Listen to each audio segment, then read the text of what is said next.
आजच्या या भगवानदास पुरोहित स्कूलच्या चिजभवन शाखेच्या उद्घाटन प्रसंगी मंचावर उपस्थित आमचे प्रेरणास्त्रोत आणि खऱ्या अर्थानं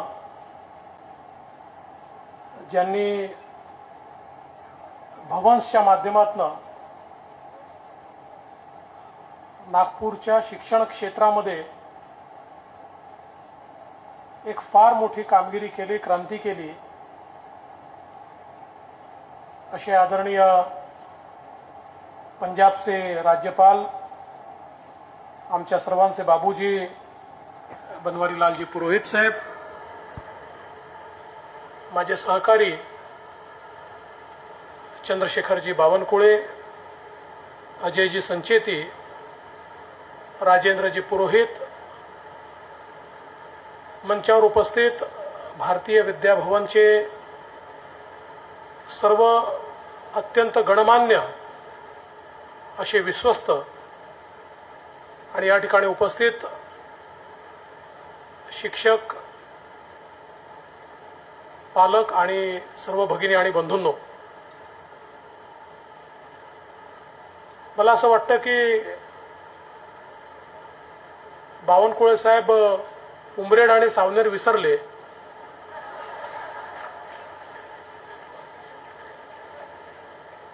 आणि त्याची घोषणा झाल्याबरोबर ते वर्धेत पोहोचतील, मग चंद्रपूरला पोहोचतील. पण ही गोष्ट खरी आहे की भारतीय विद्या भवन आणि या ठिकाणी शिकण्याची इच्छा आज नागपुरातल्या कुठल्याही परिवाराला आपला मुलगा किंवा मुलगी कुठे शिकावी असं जर वाटत असेल तर त्यांना वाटतं की भारतीय विद्या भवनमध्ये ती शिकावी. अशा प्रकारचा एक अतिशय चांगला ब्रँड हा या ठिकाणी तयार झाला आहे आणि हा तयार होत असताना याच्या पाठीमागे बाबूजींचं जे काम आहे, जी त्यांची शक्ती आहे, जी त्यांची ताकद आहे, त्यांची जी दृढता आहे आणि त्यांची जी विश्वासार्हता आहे, या सगळ्या गोष्टींमुळे त्यांनी गुणवत्तेला नेहमी प्राधान्य दिलं.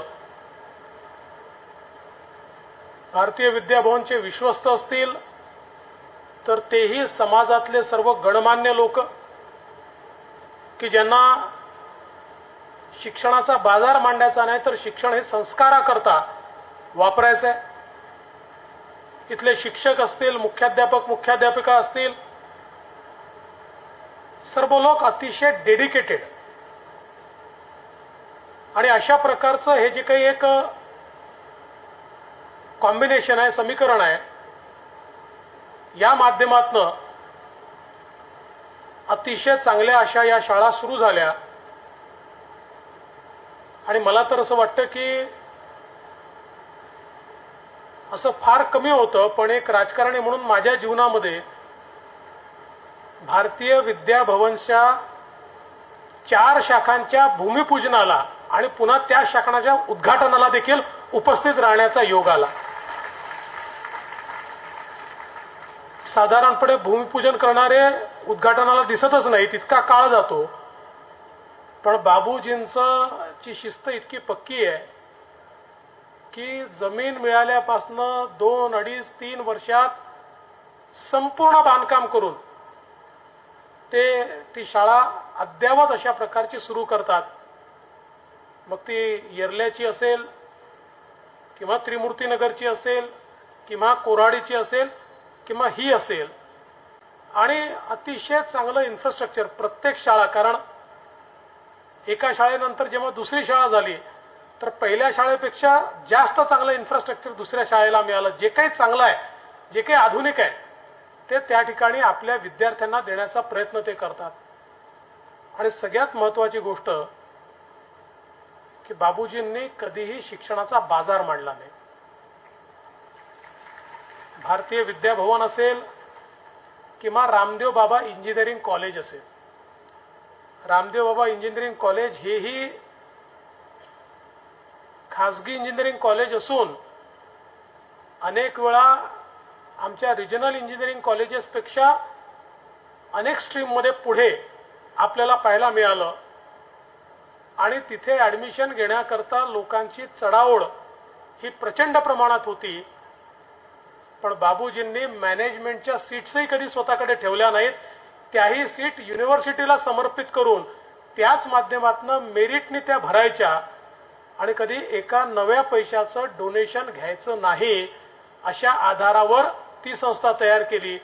आज भारतीय विद्याभवन एक नव्या पैशाचं डोनेशन नाही आहे. खरं म्हणजे त्यांनी विचार केला असता तर लोक एका ॲडमिशन करता कोट्यवधी रुपये देखील इंजिनिअरिंग कॉलेजमध्ये किंवा लाखो रुपये शाळांमध्ये द्यायला तयार आहेत.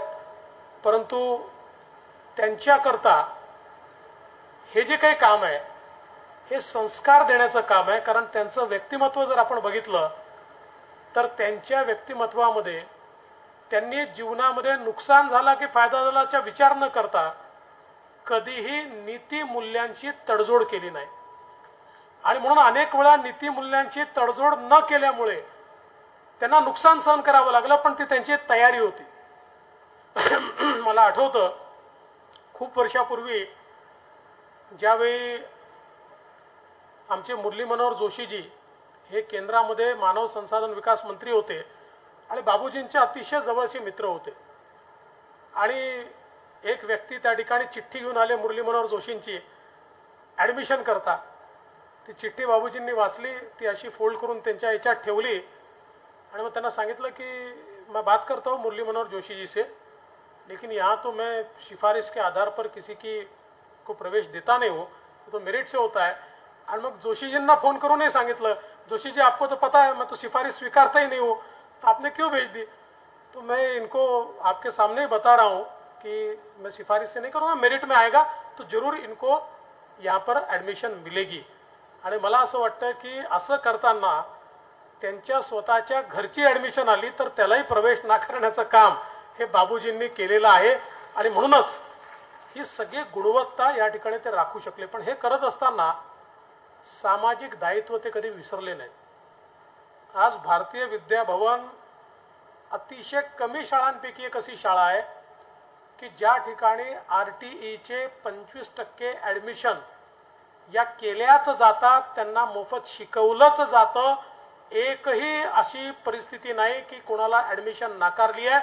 RTEच्या अंतर्गत जो एलिजिबल असेल त्या प्रत्येक गरीब माणसाला त्या ठिकाणी शिकवण्याचं काम लोकांनी अनेक RTE मधनं युक्त्या काढल्या आहेत की कशा त्या 25% सीटांमध्ये आपल्याला वेगवेगळे लोक घुसवता येतील.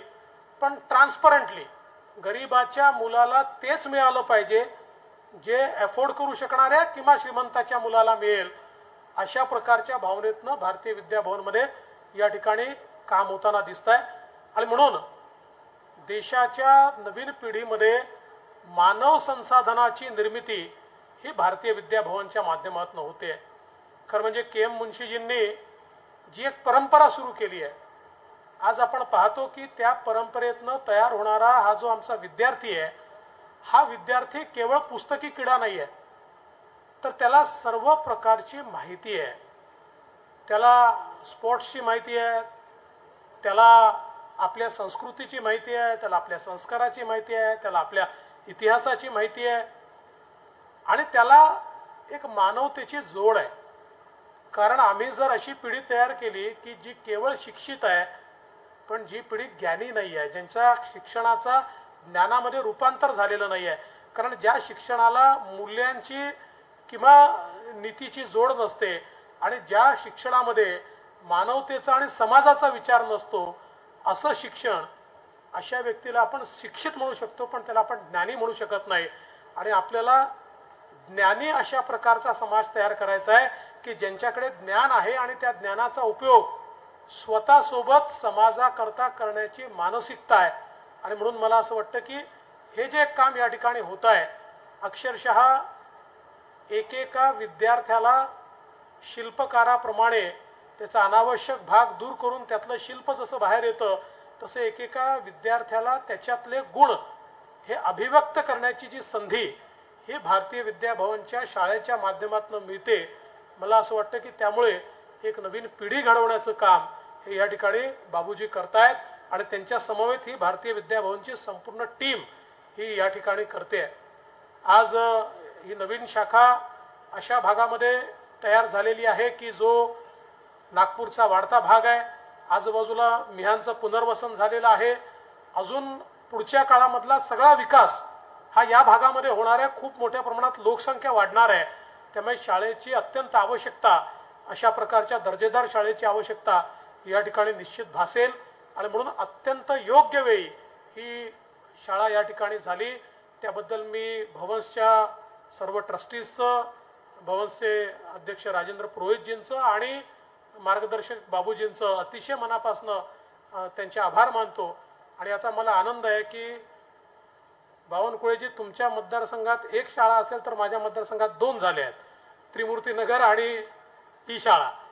आणि तसा येरला माझा जुना मतदारसंघ आहे. त्याच्यामुळे मला असं वाटतं की पण काही हरकत नाही, तुमच्या मागणीला मी पाठिंबा देतो.